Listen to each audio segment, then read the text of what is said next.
we're coming to you from the New Delhi World Book Fair. It's a Friday and the energy is really, really high. We have so many people coming all around and walking by, and it's a really active environment around us. And on that note, we're going to be introducing two of our very lively authors to keep that energy going. With us, we have Miss Manisha Melwani. I hope that I've gotten it right. She is the author of the book called Your Spiritual Journey. And along with her, we have Mr. Aravind. He is the author of the book titled The Memory Paradox. What we are going to be witnessing is a conversation between two first time authors who are in the process of publishing and in the process of getting their book out there. Obviously, it is a very uniquely personal experience when somebody writes a book and puts it out, and when you have to sort of start getting feedback on that book. So the premise for Your Spiritual Journey is a book which will help you unlock your divine self and get in touch with your spirituality and act as a medium of sorting out what is life's perspective. That is the premise for Your Spiritual Journey. Coming to the memory paradox, on a completely different end, is something that is related to a thriller, a mystery, the question of past, present, and future, and then multiple overlaying mystery factors that will have you thinking that okay, there's more than what meets the eye. So there are two different takes on writing, the two different takes on the concept of life. Obviously, everything that we get inspired by in real life goes into uh, our writer's journey. So let's start off with what it's like for you guys to be writers for the first time ever, and then segue into what you can tell us about our book. Maybe we can start with Mr. Arvind first. Yeah. Uh, the writing process, to me, I think I would say a bit more philosophical. Is like it's a meditative state for me because I Miss kind of Manisha can relate to that. yeah Yeah. yeah. So because I think you get into a completely different zone, you get into a completely different world, and you think like a character, not as an author. So different characters has a different personality. So I think unless I get into the world of that particular character, I don't think I can bring in the emotion of that. So I think it's like getting into the journey of a particular character and edit it and see how it is. I think to me it is more like a meditative process.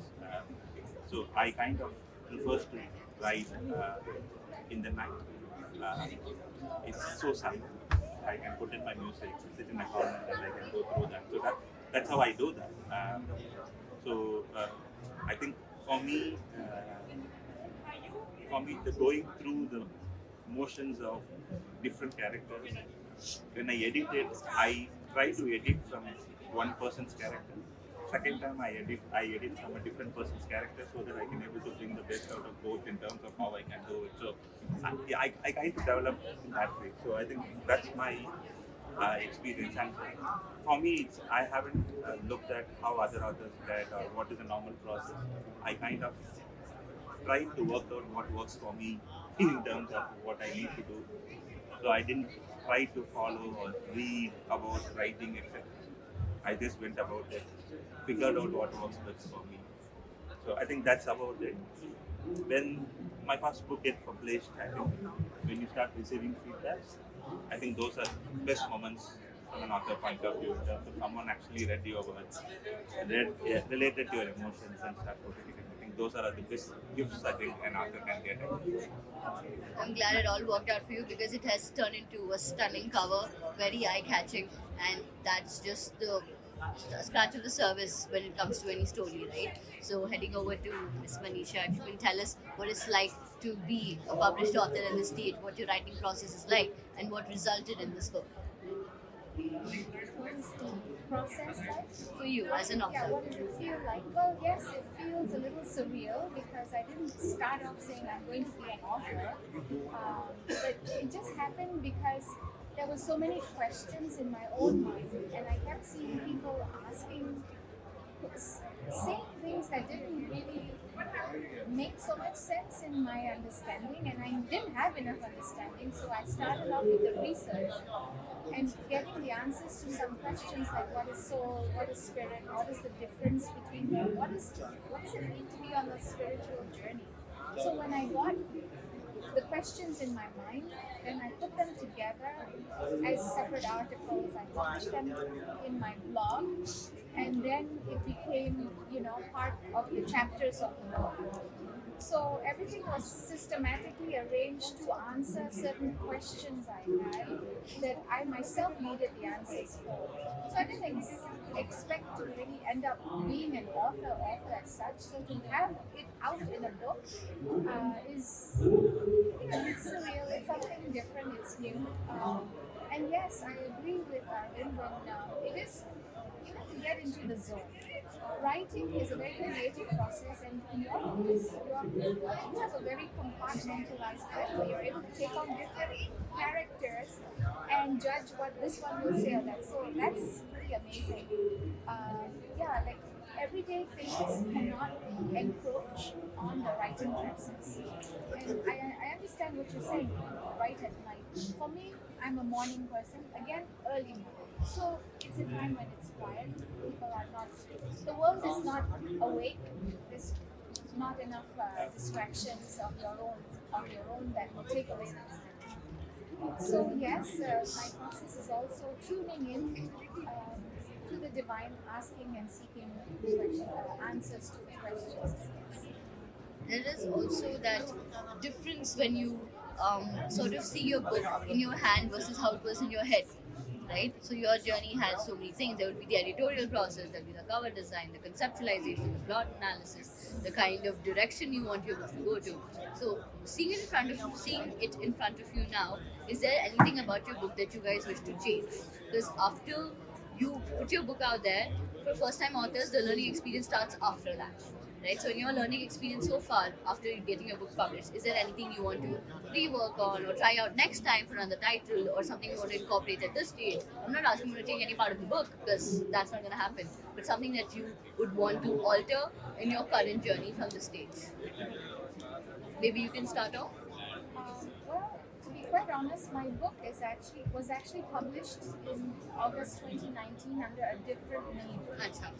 And people, because I come from Toronto, Canada, and a lot of people there say that we are spiritual beings having a human experience.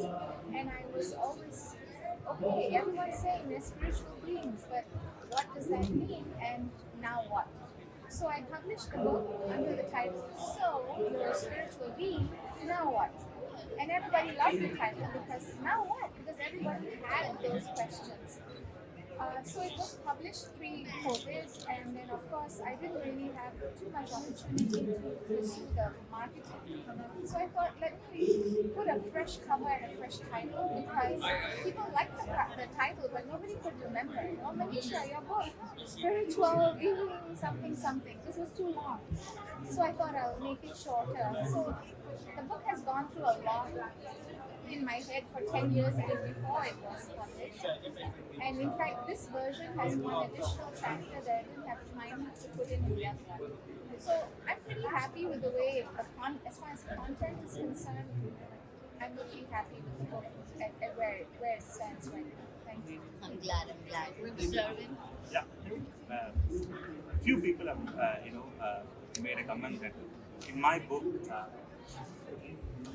the concept is more from a past experience, memory, and etc. And I think I have kept a core relationship as a pattern to say how the relationship evolved. You have a bad relationship, how it works. So I think I had a very nice romance line, but it was not enough for some of them. They said, I think you could have kept a bit more of a romance into the book.